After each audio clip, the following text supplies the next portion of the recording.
I practice piano all the time and it's fun, but I don't feel like there's some real order in the regime that I'm adopting to actually improve in my practice.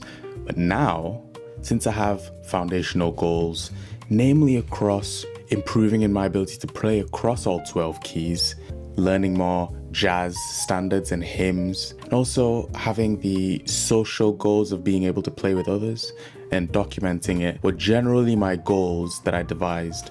Having these goals allowed me to structure a more sensible and ordered plan, essentially starting by taking some of my favorite jazz pieces and learning the form and structures and also record the whole process. Just that plan essentially covers all three of our goals. So here's the story of the first time I played something in public.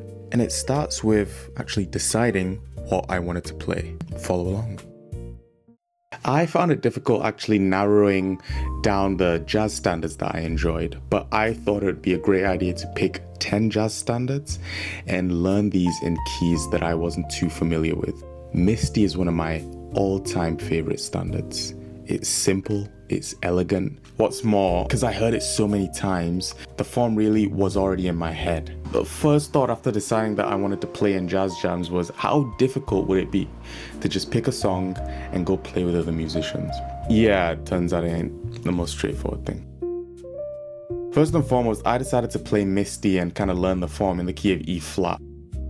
I've never played in the key of E flat really. I'm usually just playing in the key of C. So this was an initial challenge. So this genuinely felt like I was relearning the piano, and it wasn't fun.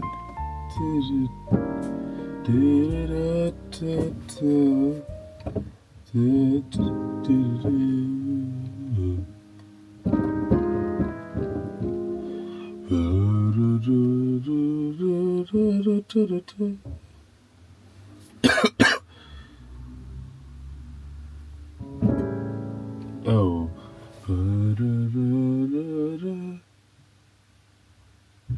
And it's just what I want you to do.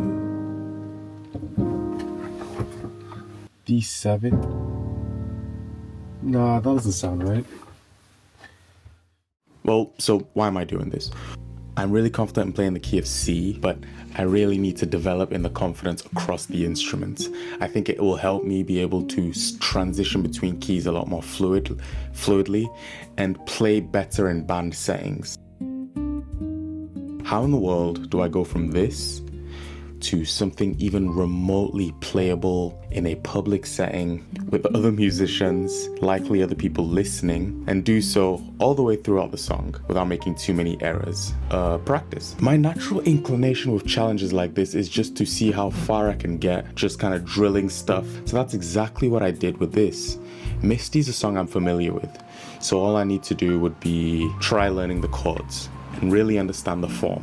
That got me to a place where I at least understood the chords, but I still felt as if I wasn't fully seeing the changes. Misty does an interesting thing where in the B section it kind of changes the usual thing and transitions up and then goes back to the key of E flat. And I felt like I really needed to see what was physically happening. So I printed out like a lead sheet just to see the chord changes, and I decided to annotate and play it that way. Again, I feel like that only got me so far. The goal here is to be able to play the piano part for Misty and do it fluidly, perhaps even embellishing some things, embellishing melodies within chords and improving a little bit. But after some time, I felt as if I put a challenge too significant before me, especially since the jazz jam was a couple of weeks away and I still had other stuff to do like work and all that jazz. And I really felt like there was some distractions. Whenever I tried to motivate myself to just learn the chord changes, I'd end up playing in the key I was more familiar in. I'd end up just getting distracted and playing a piece that I was more confident in. And it wasn't until I started reading about like growth mindset was when I realized I was defaulting to the thing that was easy, and when things felt challenging, I kind of stepped away. But regardless, this was genuinely a tricky thing for me to do because I was only confident in the key of C. So I realized I needed to change my strategy and there wasn't enough time. So this was when I started recruiting the help of teachers. And we worked on Misty once, very basically, and it really transformed how I approach playing in different keys now versus when I first started. And I'll talk about more of that perhaps at another time. Anyways, with the jazz jam quickly approaching and with only about a week left to prepare, I thought it would be a good idea to, instead of cancelling it altogether, go into the jazz jam but playing a different tune. So I decided to switch to Skylark and then I practiced that. And here's how I initially kind of started playing it. And then I found a really nice arrangement online. So that's what I started learning. Yes, part of this was about being able to play jazz standards, but part of this was also about showing up and being present. Skylark allowed me to feel a little bit more confident and understanding form and structure. And I feel like that really helped. So anyways, I went ahead and continued learning Skylark. And this was where I was just kind of moments before the jam.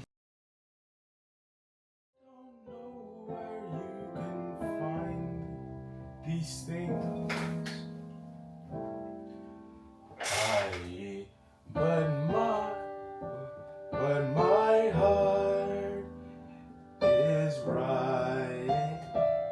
But my heart is riding on your wings.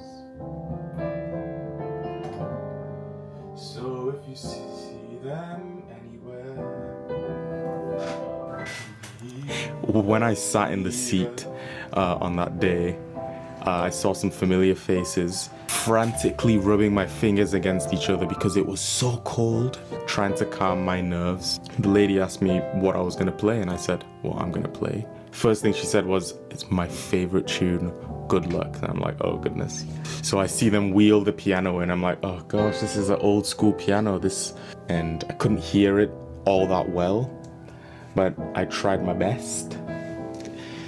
The thing about playing pianos is you can play one, you can play all.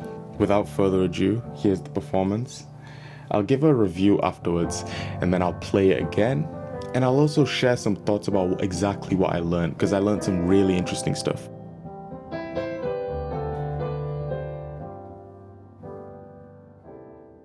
Okay.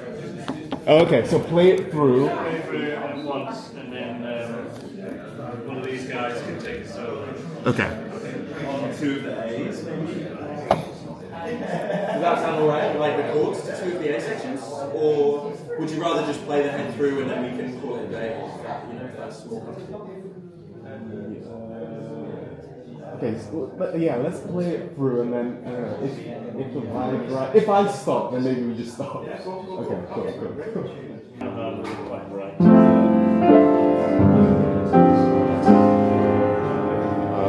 Oh yeah, and the tempo, I guess. Yeah, what are you feeling? Yeah, fairly like not too fast.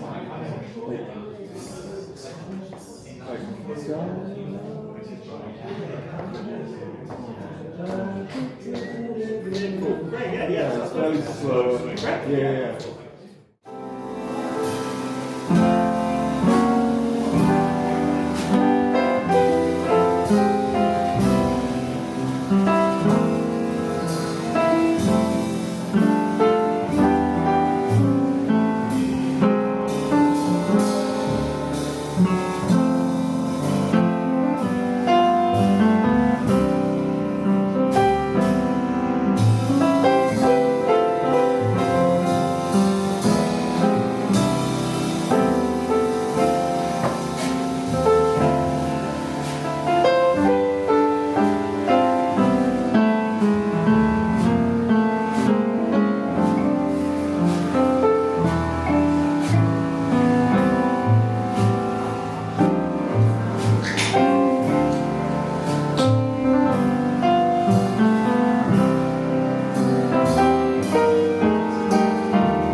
mean, wow, that was really something. Even just watching it back kind of brings back a mix of emotional feelings. Obviously being proud that I was able to just do that. Also getting through it and not like bailing midway through because I made a couple of mistakes.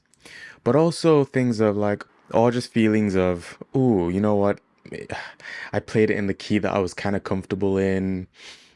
I didn't even play the original song that I wanted, but also kind of stopping myself and being like, okay, there's practical things to learn from, and there's an actual improvement process that we're going through.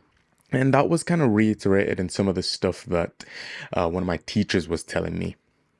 I kind of had a little debrief with him, and he told me some real practical things about improvement, one of which I'm going to share just after this, and then finish off on a point that, it's not always about developing instantly and super fast. Sometimes it does take time, and honestly, showing up is usually a good starting point. So this is the main takeaway from my teacher. Um, Now, one thing that I noticed on your video, let me Yeah. change my camera here and tell me if I'm right in my appreciation, is that you were like all the time you were playing the root as part of your chord.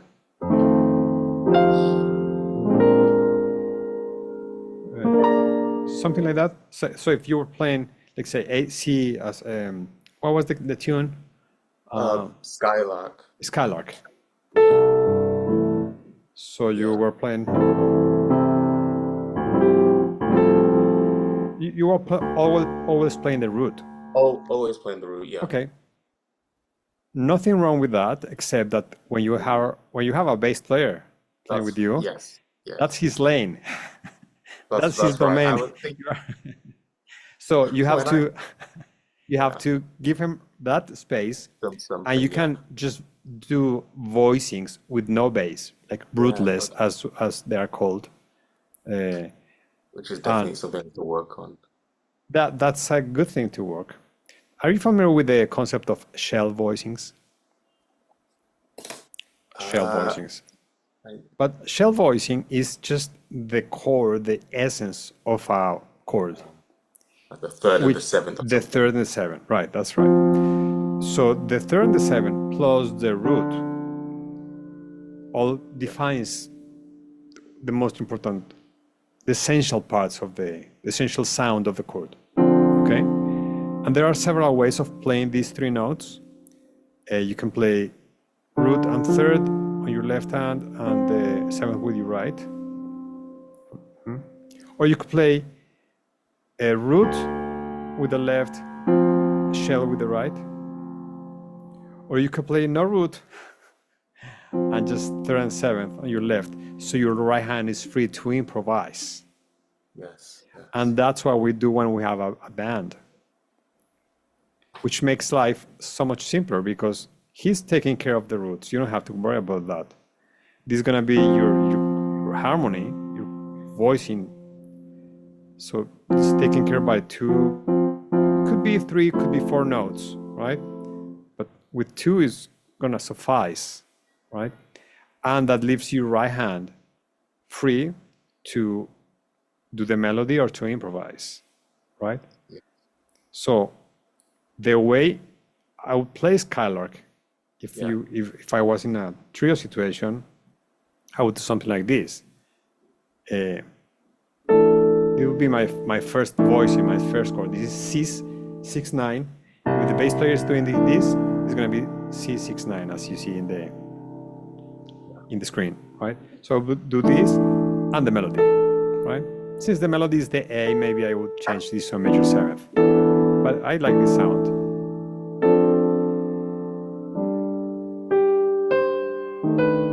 This is our F7. This is the shell voicing of F7. The bass note is going to be here.